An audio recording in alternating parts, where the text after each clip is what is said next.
always lived this simple life. I didn't always save money, and I surely didn't always live in a 1963 double wide.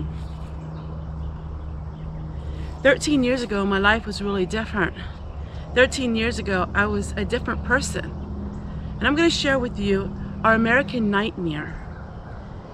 And can we ever turn it into American dream? The Tessie that you know today wasn't quite the Tessie you knew 13 years ago.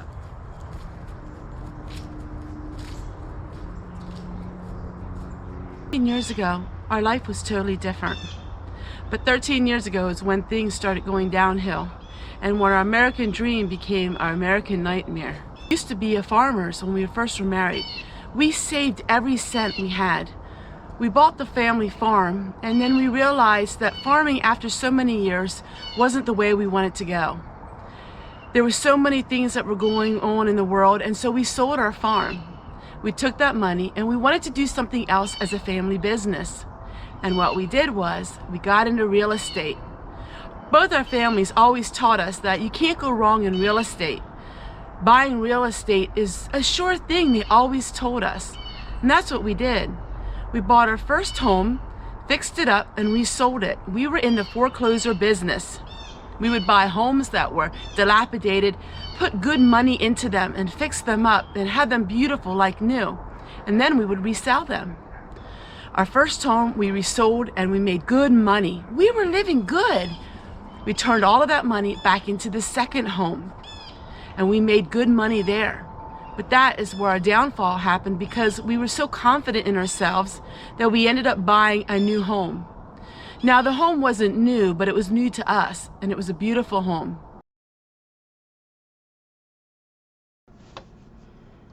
The home that I lived in was so much different than the home that I have in now. It was a 2,600 square foot bi-level. It had a running water, hot running water. It had all the amenities that you could imagine. I had a dishwasher, microwave, new gadgets. Everything was new inside and redone. We had a jacuzzi bathtub. Imagine that. I had an easy life back then. Life was so different. Although we didn't spend money frivolously on long vacations or things like that, we did spend our money on the convenient life that every American wants to have. We spent our money on going out to eat. We spent our money on going to Walmart. If we had a weekend we didn't know what to do, we didn't think anything about going to Walmart and dropping $300. We took our children on vacations in places that were day trips. We didn't go across the country in places like that, but we had a good life. Looking back, that lifestyle seems so foreign to me now. But back then, we went out to eat a lot. Now, we didn't go to fancy restaurants, but we went to sit-down diners. We would go every weekend and maybe once or twice through the week. At that time, our children were older teenagers, and so they were dating, and we would take their dates along with us. We would go to Cowtown Rodeo. My children were very into country things, so we would go traveling to different rodeos. Things that, well, it adds up, the cost. Those were a lot of memories back then, and we enjoyed our time together with our children. But I realized that I lived such a better life than I did then. Not materialistic wise, but just emotionally. You know, back then I didn't even have a garden. I didn't even can food.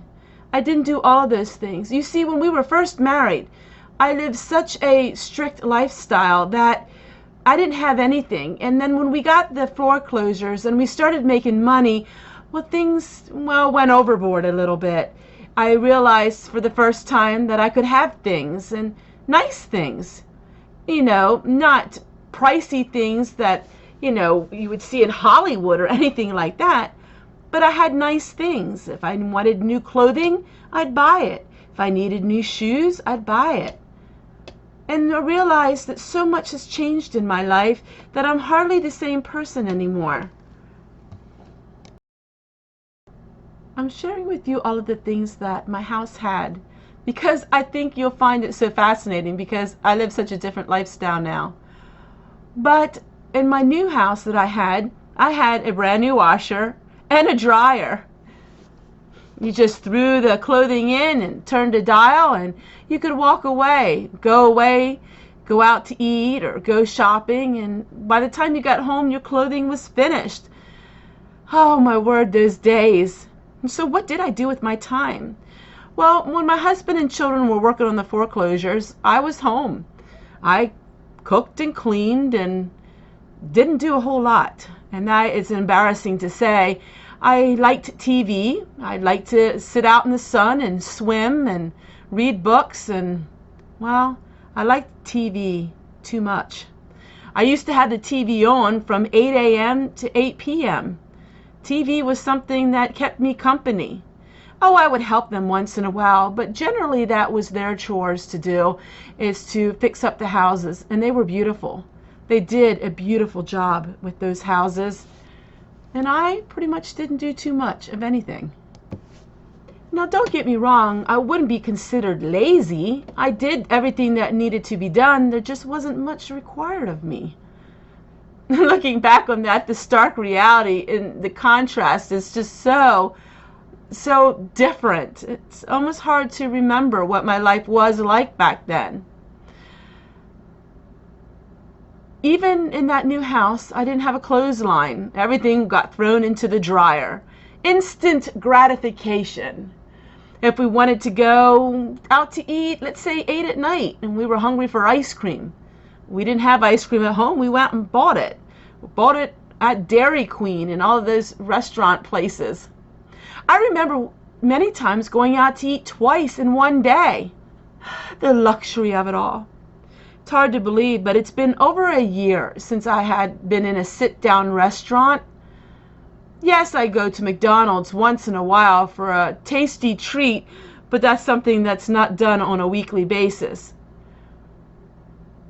Going down to a sit-down restaurant with 3 children and then their loved ones with them, well, we had quite a bill at the end of it.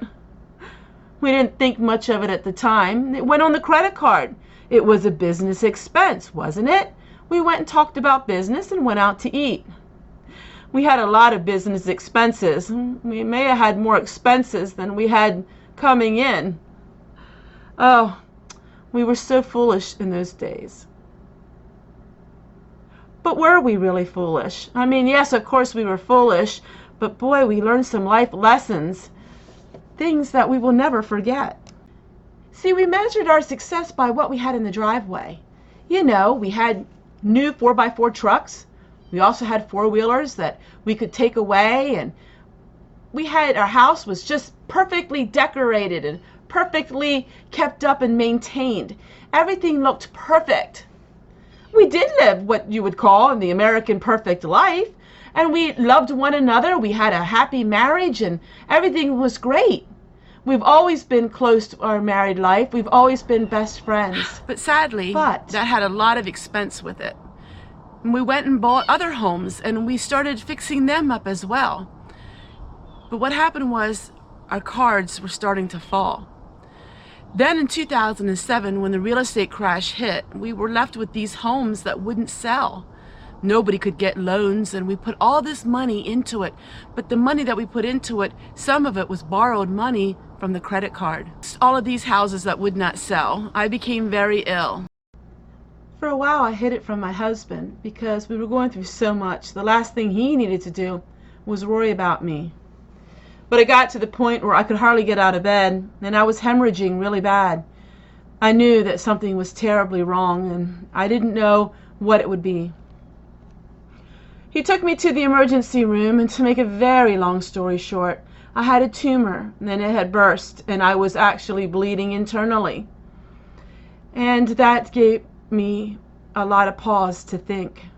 I realized then and there that if I'm going to get out of this mess, I would change my life around.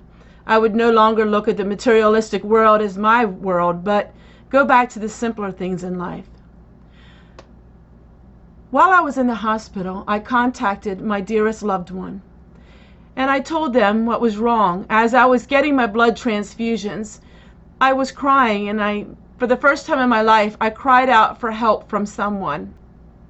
Now, the people that I cried out for help for were very well off. In fact, they helped their bloodline many times for less drastic measures than this.